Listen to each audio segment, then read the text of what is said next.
A few days ago, we shared a video featuring Honorable Poku, Ghana's minister responsible for food and agriculture. In that video, he laid out an ambitious plan to transform Ghana's agricultural landscape from exporting raw agricultural products to becoming a hub for agro processing and manufacturing.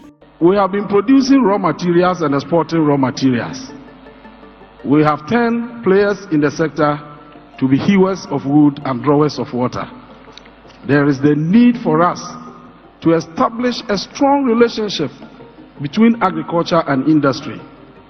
That relationship must be symbiotic, mutually beneficial, so that we can generate jobs, create employment for our people, and ensure food sufficiency for the teeming youth of our nation. We want every Ghanaian household under this program to have a home garden. We are also urging all the secondary schools in this country to also have school farms. So we have had discussions with the Ministry of Education, and they have communicated to all the secondary schools in Ghana and the basic schools for them to participate. Then you also agree with us that in Ghana we have more churches than schools. If the people are hungry, can you minister unto them the word of God? And so we are urging the churches to also go into farming. But let's be honest, Ghanaians have heard a lot of promises before. Many viewers commented saying, enough of the talking, we need action. Well, today we are here to show you exactly what's happening on the ground. But before we start everything, please don't forget to like the video and also subscribe to the channel for more videos like this. Thank you very much for liking. Now let's dive into it.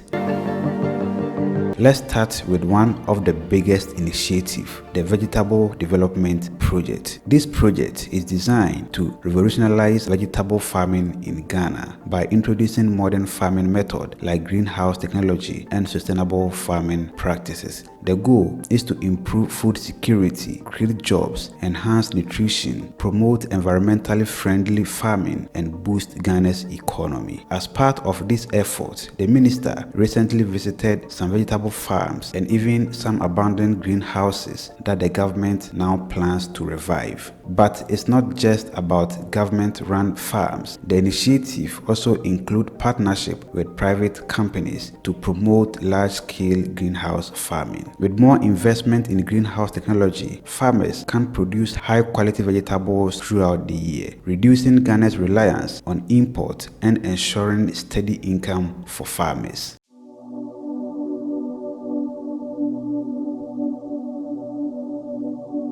All these efforts would mean nothing if farmers don't have enough water, and that has been a major challenge. Last year, Ghana experienced severe drought spells and drought conditions, affecting 1.8 million hectares of agricultural lands in the country. This led to 22.2 billion Ghana cedis in crop revenue losses. It described the situation as a situational crisis. But what I saw when I visited the field with him really is a crisis. A crisis is a crisis. Because I spoke to the farmers directly, and I went to the farms. There is nothing left for the farmers. And given that the food from the north is what we consume from September thereabout to early in the year, it will just hit us very soon. And so, as the Honorable Minister for Food and Agriculture said, we are seeking to raise about $500 million US, the equivalent of 8 billion Ghana cedis, to fund the crisis response program. This is so much money, but we are doing this also at a time when our buffers are almost depleted.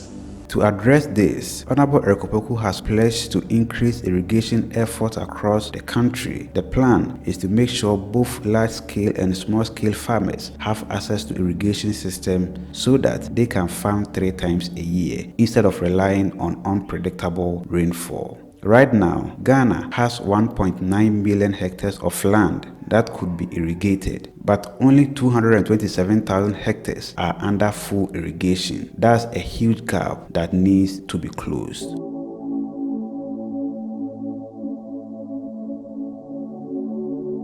Another big step the government is taking is local seed development. In the past, Ghana had to import seed for farmers, which was very expensive. But now, the government is working with Korean company to develop seed locally, and this seed will be given to farmers for free. For example, take a look at these 300 tons of rice seed donated by Korea to Ghana. This marks the beginning of a local rice production revolution. These seeds are specially designed to yield 5 tons of rice per acre, a massive improvement from traditional seed. And the best part is that this is just the start. The Korean company is set to produce even more seed to supply farmers across the country. But why is this so important? According to the U.S. Department of Agriculture report, Ghana's rice imports are expected to increase by 20% in the year 2024-2025 marketing year, reaching 950,000 tons. That's because droughts have severely affected domestic production. So, Honorable Erikopoku has promised to prioritize rice production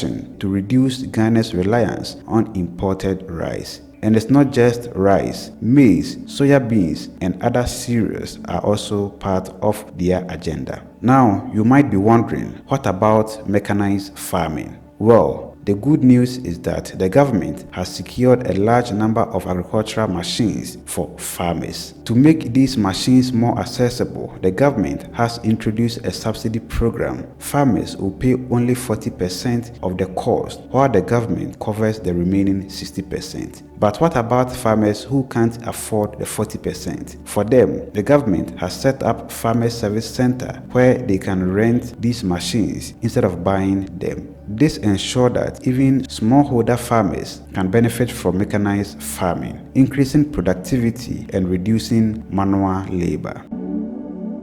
Lastly, let's talk about something that has been missing for so long: processing and value addition. Currently, Ghana produces large quantities of crops, but a significant portion goes to waste because there isn't enough processing facilities. This leads to post-harvest losses and forces the country to import processed foods at higher prices. To address this, the Ministry of Agriculture is in talk with processing companies to develop mini processing plants that will be placed closer to farms. This will allow farmers to process their produce immediately after harvest, which will increase the value of their crops and creating jobs in the agro processing sector. Under this, we are going to launch the Farmer Service Centers. We also establish farm banks within agricultural zones to facilitate land access and irrigation services. Then we have the grains and legumes development initiatives. Under this, we want to introduce a poultry farm to table project to increase poultry production in partnership with Poultry Farmers Association. We have taken inventory of all the poultry farmers across the country, and this year we intend to support about 50 to 100 of them. 50 to 100 of them. Each of them will be given not less than 80,000 bears. So there you have it, from vegetable farming to irrigation, from local seed development to mechanized farming, and from reducing import to boosting local processing. Honorable Erikopoku is laying the foundation for a stronger and more self-sufficient agriculture sector in Ghana. Of course, transforming agriculture is a long-term effort and the challenge still exists. But what do you think? Is Ghana finally on the right path to achieve its food security goals? Let us know your thoughts in the comment section below. And that is all for today's episode. Thanks for watching. My name is Sheriff Haruna. Have a joyful life and see you in the next one. Macrao.